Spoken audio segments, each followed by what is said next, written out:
នៅក្នុងពាក្យថ្មីមួយនេះដែលយើងគឺបានឃើញថា system ហ្នឹងគឺនៅតែផលិតឡើងអញ្ចឹងចំណែក Duvon របស់យើងវិញគាត់នឹងក៏បានគិតក្នុងចិត្តបើសិនជាមានតែអបិជាមានគឺវាមិនអីនោះទេក៏ប៉ុន្តែនេះគឺមាន pro map មួយទៀតចឹងហើយគាត់នឹងក៏ពិបាកទប់ទល់មែនតើចំណែកឯមូលហេតុមួយទៀតវិញបើសិនជាគាត់នឹងគឺអត់ទទួលយក quest គឺថា system នឹងដាក់ពីណីគាត់គឺខ្លាំងដូចមុនអញ្ចឹងបើសិនជាគាត់ទទួលយក quest ហើយគាត់នឹងគឺវាយទៅកាន់អបិជាមានមើលទៅគាត់នឹងគឺដឹងងាប់មកថ្ងៃហ្នឹងក្រឡេកមកមើល pro map វិញដែលគាត់នឹងគឺត្រូវជាមិត្តភក្តិរបស់ Jimin ហើយគាត់នឹងគឺបានអង្គុយលើ Jaehan បន្តមកទៀតដែល pro map គឺបាននិយាយថាយើងនឹងគឺមិនដែលអង្គុយលើកៅអី Masa ដ៏ស្រួលបែបហ្នឹងនោះទេក្រោយមកដែលយើងគឺបានឃើញថា pro map នេះក៏បានឲ្យទៅកាន់ Duvon របស់យើងហើយ pro map គឺបាននិយាយថាចុះមកប៉ែនឹងមែនតែវាយឈោអ៊ុលហ្នឹងគឺស្លាប់ pro map គឺបាននិយាយបន្តទៀតថាយើងនឹងគឺមានអារម្មណ៍ថាប៉ែមួយហ្នឹងដូចជាកាកមែនទែននៅក្នុងគណៈពេលហ្នឹងផងដែរ system ហ្នឹងគឺបានបន្លឺឡើងថា quest គឺនៅសល់តែ15នាទីតែប៉ុណ្ណោះគ្រាន់តែលើបែបហ្នឹងភ្លាម Duvon នឹងគឺបាននិយាយថាចប់ហើយអញថ្ងៃហ្នឹងដល់ស្បៃតែម្ដងក្រោយមកទៀតដល់ Jaemin គឺបានសួរទៅកាន់តួឯករបស់យើងថាតើឯងហ្នឹងគឺចង់ចូលក្រុមរបស់យើងអត់ Jaemin ក៏បាននិយាយបន្តទៀតថា Duvon បើសិនជាឯងចង់ចូលស្រីស្រាឯងហ្នឹងគឺអាចមានទាំងអស់ហើយបើសិនជាឯងចង់បានអ្វីផ្សេងទៀតនឹងឯងក៏អាចប្រាប់មកកាន់យើងបានផងដែរដោយលើបែបហ្នឹង Duvon របស់យើងហ្នឹងគឺនិយាយអីអត់ចេញនោះទេ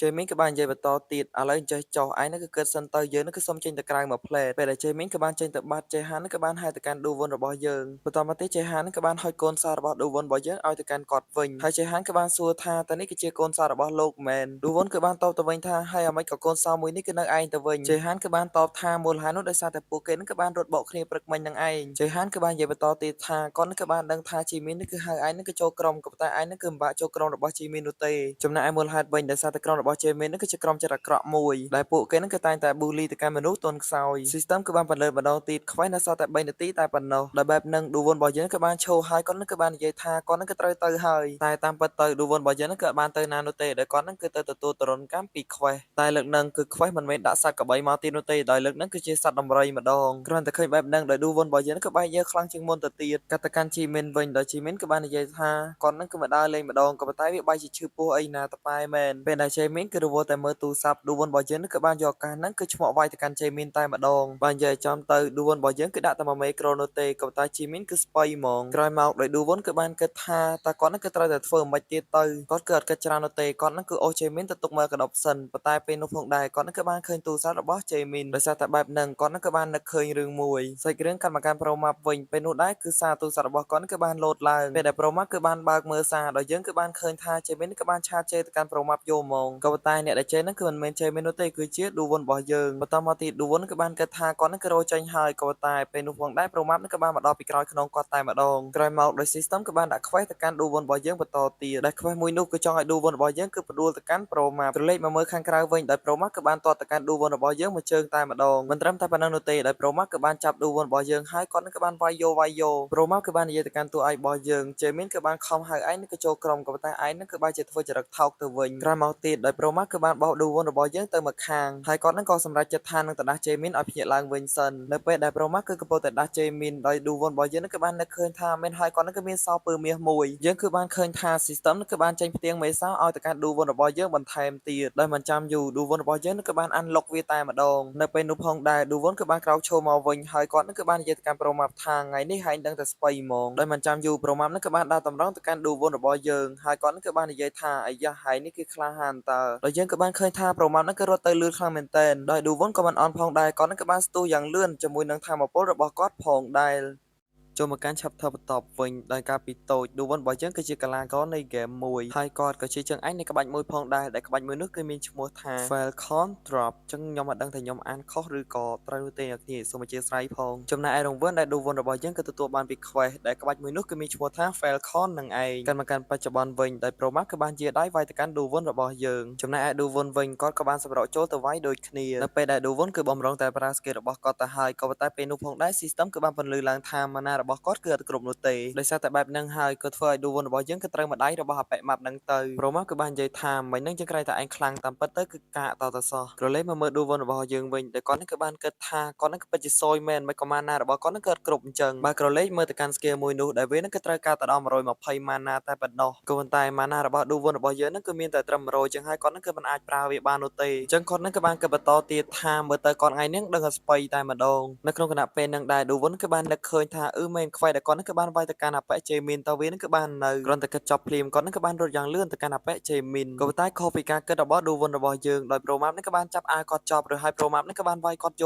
ហ្មងក្រោយមកទៀតឌូវុនគឺបានគិតថាវានឹងគឺជាជំរើសចុងក្រោយហើយអញ្ចឹងគាត់នឹងគឺត្រូវតែតស៊ូដោយឌូវុនរបស់យើងគឺបានរត់ទៅបោះអបៈម៉ាប់ក៏ប៉ុន្តែត្រូវបានគាត់នឹងគឺចាប់ក្បាលបោកនឹងថ្មតែម្ដងអបៈម៉ាប់គឺបាននិយាយថាឌូវុនដំបូងយើងគិតថាឯងខ្លាំងតាមពិតឯងនឹងគឺជាគីឡូម្រៀលតែប៉ុណ្ណោះនៅក្នុងរយៈពេលនឹងផងដែរឌូវុនគឺបានឃើញថាចដាយុននឹងគឺរៀបនឹងបើកហើយពេលដែលចដាយុនគឺបានបើកឌូវុនគឺបាននិយាយថាពួកហែងនឹងគឺចាប់មកវាយវាតែម្ដងទៅដោយបែបហ្នឹងហើយដែលធ្វើឲ្យប៉ែម៉ាប់នឹងគឺបានបែរទៅមើលចដាយុនដោយសារតែគាត់នឹងគឺរៀងភ័យផងដែរពេលដែលគាត់បែរទៅអត់ឃើញគាត់នឹងគឺបានគិតក្នុងចិត្តថាឌូវុនឯងគឺហ៊ានបោកគាត់ផងអញ្ចឹងថ្ងៃហ្នឹងដឹងតែស្បៃតែម្ដងពេលដែលប្រូម៉ាប់គឺបានបែរទៅក្រោយវិញយើងគឺបានឃើញថាឌូវុនគឺរត់បាត់ហើយពេលដែលគាត់នឹងគឺរត់អត់ប្រយ័ត្នអញ្ចឹងហើយគាត់នឹងគឺបានដួលបាត់ទៅឌូវុនគឺបានគិតក្នុងចិត្តថាមិនក៏គាត់នឹងគឺរត់ដួលនៅពេលនេះទៅវិញបើកលេសទៅមើលខាងក្រោយវិញដោយប្រូម៉ាប់នឹងគឺចិត្តតាមឌូវុនរបស់យើងនឹងគឺតន់ហើយនៅក្នុងគណៈពេលហ្នឹងផងដែរឌូវុនរបស់យើងគឺបានឃើញសោរបស់គាត់ហើយដោយមិនចាំយូរឌូវុនរបស់យើងគឺបានយកសោហ្នឹងមក unlock skill ថ្មីបន្តទៀតទៅចំណែកឯកូនសោដែលគាត់ទទួលបានបាញ់មិញវាគឺជាកូនសោឈើតែលើកហ្នឹងគឺវាមិនមែន unlock skill នោះទេគឺវា unlock សមត្ថភាពរបស់គាត់ឲ្យខ្លាំងជាងមុនទោះសមត្ថភាពរបស់គាត់គឺខ្លាំងជាងមុនក៏ប៉ុន្តែវាប្រើបានតែរយៈពេលខ្លីនោះទេនៅពេលតែ Pro Map គឺបានមកវាយទៅកាន់ឌូវុនរបស់យើងឌូវុនរបស់យើងគឺបានទុំជើងទៅកាន់អបិ map មួយនឹងហើយគាត់នឹងក៏បានប្រើតិចនិចដាក់មក skill តែម្ដងការប្រើមក skill របស់គាត់មិញហ្នឹងដែលធ្វើអបិ map ហ្នឹងគឺថាស្បៃយោតែម្ដងពេលដែលគាត់គឺបានផ្ដួលទៅកាន់អបិ map ហ្នឹងហើយគាត់នឹងក៏បានគិតក្នុងចិត្តថាបើសិនជាគាត់នឹងគឺគ្មាន skill ហ្នឹងនោះទេប្រហែលជាគាត់នឹងគឺជាអ្នកស្បៃវិញក៏ប៉ុន្តែអបិ Jamie នេះក៏បានក្រោកឡើងវិញហើយវានឹងក៏បាននិយាយថាឌូវុនឯងនេះក៏ពិតជាហ៊ានខ្លាំងមែនទែនមិនត្រឹមតែប៉ុណ្ណឹងនោះទេសូម្បីតែបងប្រុសរបស់ Pro Map នឹងក៏បានមកផងដែរហើយគាត់នឹងក៏បាននិយាយថាតើឯងមិនជាអ្នកវាយទៅកាន់ប្អូនប្រុសរបស់យើងប៉ុណ្ណឹងគឺវាមិនតាន់អស់នោះទេដោយយើងគឺបានឃើញថាគ្នារបស់ Jamie ក៏បានចេញមកហើយអបិមួយក៏បាននិយាយថាមើលទៅអាអូនមួយនេះវាពិតជាហ៊ានដែលវានឹងគឺហ៊ានវាយទៅកាន់គ្នារបស់យើងបន្តមកទៀតដោយយើងគឺបានឃើញថាពួកគេនឹងក៏បានត្រួតទៅកាន់ឌូវុន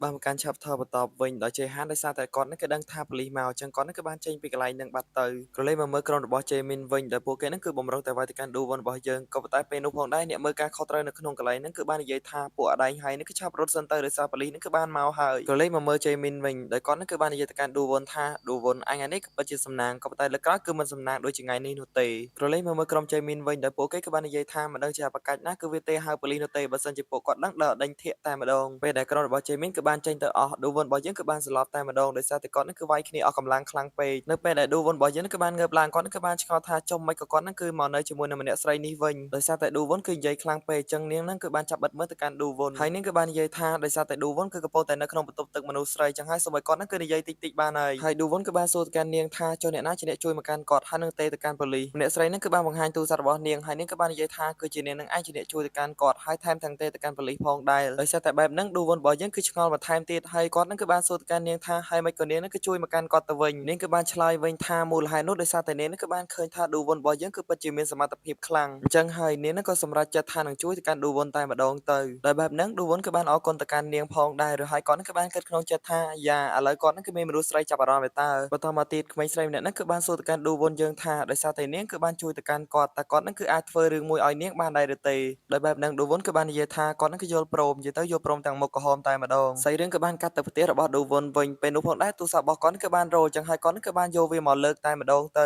គ្រាន់តែឌូវុនគឺបានលើកភ្លាមម៉ាក់របស់គាត់គឺបានជេរយកតែម្ដងដោយសារតែគាត់នឹងគឺអត់បានលើកទូរស័ព្ទគាត់3ថ្ងៃទៅហើយដោយម៉ាក់របស់គាត់គឺបាននិយាយផងដែរថាសំណាងហើយដែលឯងនឹងគឺមិនស្លាប់ដោយសារតែហ្គេមយើងគឺបានគិតថាឯងនឹងគឺស្លាប់ដោយសារតែហ្គេមបាត់ទៅហើយដោយសារតែគាត់នឹងគឺអត់ចង់និយាយច្រើននោះទេអញ្ចឹងគាត់នឹងគឺមានតែសុំទោសម៉ាក់របស់គាត់ទៅបន្តមកទីឌូវុនរបស់យើងក៏សម្រេចចិត្តថាគាត់នឹងគឺកំងអីមួយញ៉ាំសិនទៅដោយសារតែគាត់នឹងគឺខានញ៉ាំអី3ថ្ងៃទៅហើយពេលដែលគាត់គឺបានកំងហើយគាត់ក៏សម្រេចចិត្តថានឹងមកឆែកប្រវត្តិអំពី system សិនក៏ប៉ុន្តែអ្វីដែលសំខាន់គាត់នឹងគឺបានដឹងថា system ជា game មួយដែលគាត់បានលេងនឹងឯងហើយវាក៏មានការធ្វើ quest ដូចជានៅក្នុង game RTG ផងដែរដែលរង្វាន់ដែលទទួលបានគឺជាកូនសោចំនួន3ដែលវាមានដូចជាកូនសោមាស1កូនសោប្រាក់1និងកូនសោឈើហើយមួយទៀត system បានចាប់ទុកមនុស្សអាក្រក់គឺជាបិសាចដែលនៅក្នុង game រង្វាន់នៃ quest វាពិតជាល្អក៏ប៉ុន្តែការដាក់វិន័យនៃ quest វាពិតជាសាហាវពេកហើយគាត់ក៏បានក៏បន្តទៀតថាតែគាត់នឹងក៏មានកូនសោ silver មួយចឹងហើយគាត់នឹងក៏ទុកវាសិនទៅចំណែកឯមួយទៀតវិញ skill ដែលគាត់ទទួលបានពីដំបូងគាត់នឹងគឺមិនអាចប្រើប្រាស់វាបាននោះទេដោយសារវានឹងគឺជា ជាប់លោកក៏តែពេលនេះរឿងដែលសំខាន់ជាងគេគឺជាក្រុមរបស់អបជ័យមីនបើសិនជាគាត់នឹងក៏ចេញទៅណាដឹងឲ្យពួកវាគឺថាវាយស្បៃតែម្ដងក្រោយមកទៀតក៏មានគេគោះទ្វារគាត់ចឹងហើយគាត់នឹងក៏បានរត់ទៅមើលតែម្ដងដោយសារតែគាត់នឹងគឺគិតថាម្ហូបដែលគាត់កំងនឹងគឺបានមកដល់ហើយអញ្ចឹងចំណែកឯរឿង system នឹងគឺគាត់អត់ទាន់គិតនោះទេចាំគិតលើក្រោយទៀតពេលដែល Duwon ក៏បានរត់ទៅដល់មុខទ្វារខ្វែងនឹងក៏បានចាប់ផ្ដើមតែម្ដងដោយ system ក៏បាននិយាយថា